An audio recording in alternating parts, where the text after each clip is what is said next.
This is related to the de Broglie's equation. There is a particle which is moving 5 times as fast as an electron. So that particle, if I call it as Vp, its velocity, that will be 5 times Ve, where Ve is the velocity of electron. The ratio of de Broglie wavelength, that has also been given. We need to calculate the mass of the particle. You know one thing, that lambda is equal to h upon m times v. This is how it goes, right? And now what you can see is that lambda particle by lambda electron will be MeVe by MpVp. So that would be the underlying equation. You need to calculate the mass of the particle. Put all these values. Option number 4 would be the correct one. Let's see what question number 14 says. Question number 14 is something like this. This is a very, tricky one. Many times students really confuse.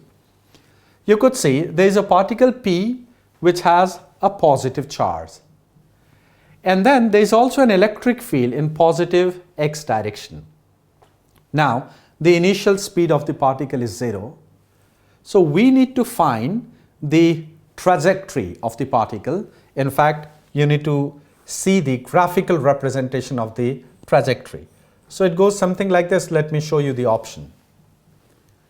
Now the point is, see, as the particle is released, u is 0, it will be under the influence of two forces. One is mg, other is qe. And the resultant of these two forces will give an acceleration somewhat in this direction. So that's the acceleration. And initial speed 0, acceleration in this direction. So what would be the path? Of course, that would be a straight line. Option number 2 is the correct one. Let's go to the next. Question number 15, that's from gravitation and related to apparent weight. Now, there is a parameter h. You need to find that value of h so that when you go h above the surface, the value of weight at that point will be equal to the point which is h below the surface. So that's the main intent of the question. So now let's try to calculate that particular value. So it's something like this.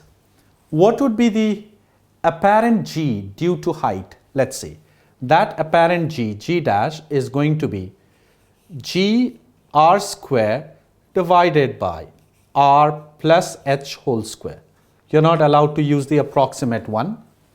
That's the apparent g at any given height h. And what would be the apparent g at a depth h below? So that's going to be this much. So all a little bit of calculation, that will give you option number 1. Let's see what is question number 16 about.